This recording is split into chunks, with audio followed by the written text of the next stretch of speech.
Hello दोस्तों, कैसे हैं आप लोग। मैं बाका बॉय लौट आया हूँ एक और नए वीडियो के साथ। मैं जानता हूँ कि मैं बहुत टाइम से वीडियो नहीं डाल रहा था क्योंकि मेरी तबीयत खराब थी और आपको तो पता ही होगा कि तबीयत खराब होती है तो कितना बॉडी में आलस आ जाता है। तो मैं कुछ काम नहीं कर पा रहा था ऑलमोस्ट, लेकिन मैंने इस टाइम को वेस्ट नहीं जाने दिया। मैंने अपनी आंख जला के भी अपने पुराने वीडियोस के जो भी थंबनेल्स थे वो चेंज किए, अपना जो चैनल का बैनर है वो चेंज किया और अभी कोशिश कर रहा हूँ कि चैनल का जो डीपी होता है, जो प्रोफाइल पिक्चर होता है, वो भी चेंज करूँ। काम चालू है मेरे चैनल को और बेहतरीन बनाने के लिए। तो आप मेरे पुराने वीडियो के थंबनेल्स देख के मुझे बता सकते हैं कि मैंने कैसा काम किया है। और आज का वीडियो, जैसा कि आपको टाइटल से पता चल गया रहेगा, ये है मेरा अनपॉपुलर ओपिनियन का नया सीरीज। मैंने कुछ टाइम पहले इंस्टाग्राम पे डाला था बीमार पड़ने से पहले कि आप मुझे अपने अनपॉपुलर ओपिनियन इंस्टाग्राम पे बता सकते हैं और मैं उसके बारे में वीडियो में बात करूंगा। तो ये है वो वीडियो, ये है वो नई सीरीज अनपॉपुलर ओपिनियन वाली। अगर आप मुझे अपने अनपॉपुलर ओपिनियन बताना भूल गए होंगे तो आप इस वीडियो के कमेंट सेक्शन में डाल सकते हैं। मैं नेक्स्ट वीडियो में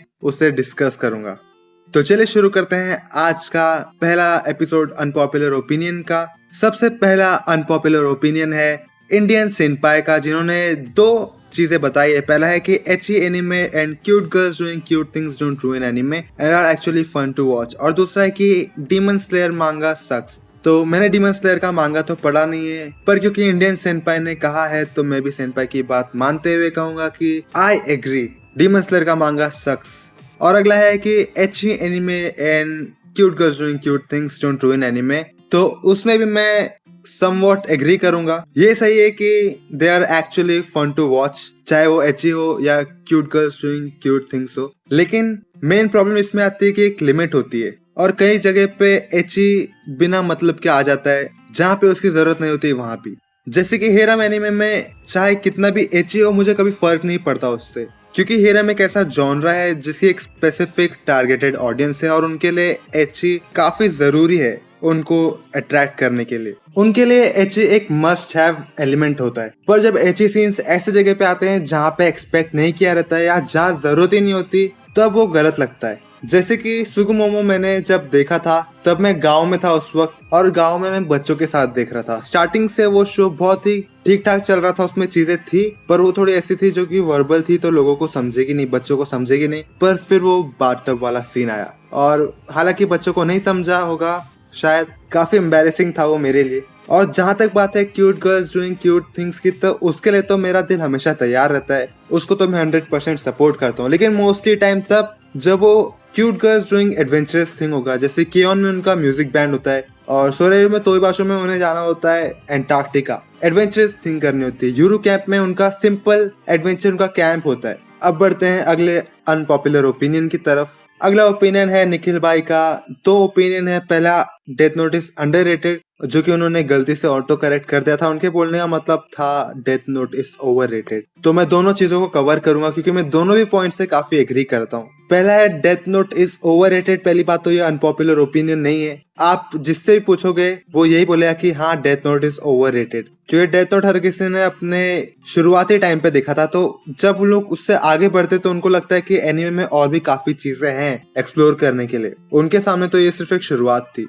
और डेथ नोट इतना पॉपुलर हो चुका है कि अभी तो हर किसी ने उसका नाम सुना है, हर कोई इसी को जानता है, तो इसलिए वो बहुत ही ज्यादा पॉपुलर हो चुका है और इसीलिए वो काफी ओवररेटेड भी हो चुका है। लेकिन क्योंकि वो इतना ओवररेटेड हो गया है कि वो ऑटोमेटिकली अंडररेटेड हो चुका है। इस सेंटेंस को समझने के लिए हमें ओवररेटेड और अंडररेटेड का एक बेसिक डेफिनेशन जानना होगा। ओवररेटेड यानी कि इसे जितना रिकॉग्निशन मिलना चाहिए था उसे उससे ज्यादा मिल रहा है, और अंडररेटेड यानी कि इसे जितना मिलना चाहिए था रिकॉग्निशन उससे कम मिल रहा है। डेथ नोट को हर कोई जानता है, इसलिए वो ओवररेटेड हुआ। लेकिन क्योंकि उसके ओवररेटेड होने की वजह से लोग उससे काफी निग्लेक्ट करने लगे, काफी लुक डाउन करने लगे, तो वो अपने आप अंडररेटेड बन चुका है इतने सालों के बाद। और मुझे सोच के और सुन के बुरा भी लगता है कि एक शो जो कि काफी अच्छा है और जो एक टाइम पे क्लासिक था, लेजेंडरी था, टाइम के आगे बीतते बीतते वो इतना लुक डाउन होने लगा है। अब बढ़ते हैं अगले अनपॉपुलर ओपिनियन की तरफ। अगला अनपॉपुलर ओपिनियन है One Piece is a mid tier show,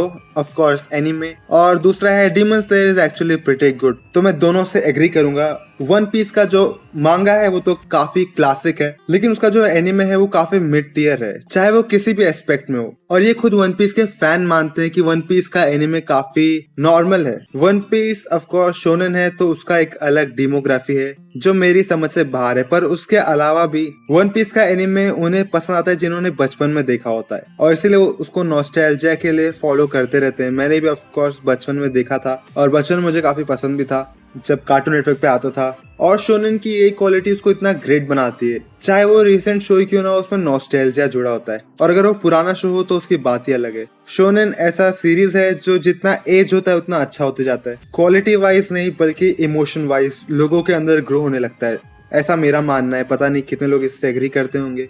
तो ये है कंक्लूजन जिससे मैं एग्री करता हूँ कि वन पीस का जो एनिमे है वो मिड टियर शो है, उसमें इतना कुछ खास नहीं है एनीमे में, और ऐसा भी नहीं कि वो बेकार है। मिड टियर यानी कि फिर भी ए में कह सकते हैं अगर टियर लिस्ट वाइज बताना हो तो। और demon Slayer is actually pretty good, इसके बारे में तो मैं कई बार बात कर चुका हूँ। मैं शोनेन का इतना बड़ा फैन नहीं हूँ, बट इवन आई एग्री कि डीमन स्लेयर काफी अच्छा शो था। मुझे समझ में नहीं आया जब उसे इतना हेट मिला। मैं सिर्फ एक ही चीज कंक्लूड कर पाया उस सब इससे कि मतलब डीमन स्लेयर इतना अच्छा था और अचानक से पॉपुलर हो गया तो लोग उसे झेल नहीं पाए और उसे इसलिए हेट कर रहे थे क्योंकि वो अचानक से पॉपुलर हुआ। कोई भी चीज जब अचानक से पॉपुलर होती है या पॉपुलर भी होती है तो उसके साथ हेट भी आता ही है। कई बार वो बेसलेस हेट होता है और मुझे लगता है इस केस में भी वो बेसलेस हेट था। जैसा कि इंडियन सेंपाई ने पहले कहा कि मांगा सक्स, तो मैंने मांगा पढ़ा नहीं तो मैं मांगा के हिसाब से कुछ बोल नहीं सकता, पर एनीमे वाज प्रीटी लेट। और डीमन स्लेयर के इसमें मैंने एक और चीज देखा है जो कि मुझे लगा कि मतलब बहुत ही वेल मेड शो था वो, जिसमें मैं पर्सनली कुछ ऐसा नहीं ढूंढ पाया जिसकी वजह से लोग इसे नापसंद करे, स्पेशली शोनेन फैंस। जिससे भी पूछो जो भी डीमन स्लेयर को हेट करता है वो मेन रीजन यही देता है कि ये काफी मिड टियर शो था, ये काफी एवरेज शो था, काफी नॉर्मल शो था। किसी ने भी मुझे ऐसा लेजिट रीजन नहीं दिया जिसकी वजह से मैं ऐसा समझ सकूं कि क्यों लोगों को ये पसंद नहीं आ रहा, स्पेशली शोनेन फैंस को क्यों पसंद नहीं आ रहा।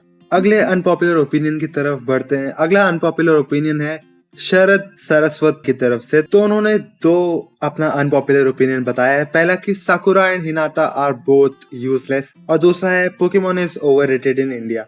सबसे पहली बात तो Sakura and Hinata are both useless, तो इससे मैं एग्री और डिसएग्री दोनों करूंगा, क्योंकि अगर रोल वाइज बात करें तो साकुरा और हिनाटा का ऑलमोस्ट सिमिलर रोल था पूरे शो में, चाहे वो नारुतो हो या चाहे वो नारुतो शिपुडेन हो। तो अगर आप एक को यूजलेस कह रहे हो तो वो दोनों पे अप्लाई होता है, या तो दोनों यूजलेस थे या तो दोनों भी यूजलेस नहीं थे। साकुरा को यूजलेस इसलिए कहा जाता है और हिनाटा को इसलिए नहीं क्योंकि हिनाटा काफी लोगों की वाइफू है, और साकुरा आज तक मैं तो पर्सनली कभी किसी से नहीं मिला जो साकुरा को वाइफू बोलता होगा, क्योंकि हिनाटा के वाइफू वाले कैरेक्टरिस्टिक्स थे जो साकुरा के नहीं थे, तो हिनाटा को ज्यादा लोग पसंद करते हैं साकुरा के कंपैरिजन में, इसलिए कोई हिनाटा को यूजलेस नहीं कहता। पर्सनली मैं भी हिनाटा का फैन हूँ, लेकिन मैं कभी साकुरा को यूजलेस नहीं कहता क्योंकि उसने मल्टीपल टाइम्स प्रूव किया है कि वो भी एक इम्पोर्टेंट कैरेक्टर है नारुतो वर्ल्ड की, जो कि हिनाटा ने एक्चुअली नहीं किया देखा जाए तो इतना, पर उसका एग्जिस्टेंस ही नारुतो स्टोरी के लिए काफी इम्पोर्टेंट रहा है। चाहे वो स्टार्टिंग के नारुतो में हो, चाहे वो शिपुडेन में हो, या चाहे वो बाद में हो आफ्टर स्टोरी में, आफ्टर स्टोरी लास्ट मूवी में, सॉरी आफ्टर स्टोरी बोला था, चाहे वो लास्ट मूवी में हो,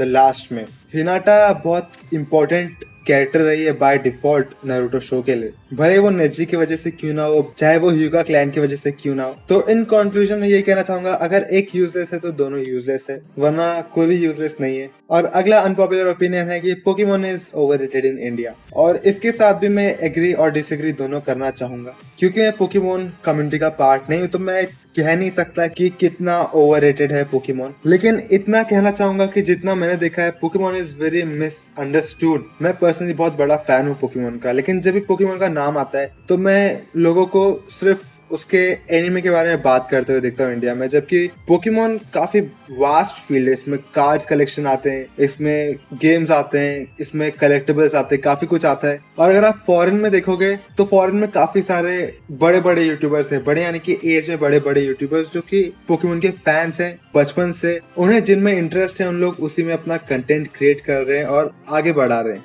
अपने कंटेंट को और अपने पोकेमोन को लेके प्यार हो। कई सारे लोग कॉम्पिटिटिव लेवल में पोकेमोन के गेम खेलते हैं, और इंडिया में पोकेमोन के फैंस फिलहाल सिर्फ बच्चे ही हैं, इसलिए वो हमेशा उनका कंटेंट भी हमेशा ऐसा ही रहता है जो मुझे काफी पुट ऑफ करता है। मैं काफी एक्सपेक्टेशंस रखता हूँ उनसे भी कि फ्यूचर में आके उन लोग कुछ करेंगे, लेकिन जब उन लोग बड़े होते हैं तो उनको लगता है अरे पोकेमोन तो बच्चों के लिए, यानी कि वो खुद पोकेमोन को लुक डाउन करते हैं और फिर मूव ऑन करते हैं, एनिमे में आते हैं। इसलिए पोकेमोन ना ही कम्युनिटी इवॉल्व हो रही है, ना ही पोकेमोन का जो यूट्यूबिंग है इंडिया में वो बढ़ रहा है, क्योंकि बच्चे लोग स्टार्ट कर रहे हैं पोकेमोन के ऊपर वीडियो बना रहे हैं, बड़े हो रहे हैं या सब्सक्राइबर्स में भी बड़े हो रहे हैं तो एनिमे में शिफ्ट हो रहे हैं, दिखाने के लिए कि हमारा टेस्ट बढ़ चुका है। पर पोकेमोन के केस में वो टेस्ट की बात ही नहीं है, वो पसंद की बात आती है कि मुझे पसंद है इस पे कंटेंट बनाना। आपको एनिमे पसंद है देखना तो आप देखो एनिमे कंटेंट, पोकेमोन के ऊपर बनाओ। मतलब मैं भी क्या बात कर रहा हूँ, पोकेमोन भी एनिमे। ये भी एक तरीके से ब्रेन वॉश है जो इस कम्युनिटी में लोगों ने कर दिया है। पोकेमोन को अलग और एनिमे को अलग और ड्रैगन बॉल जी को अलग करके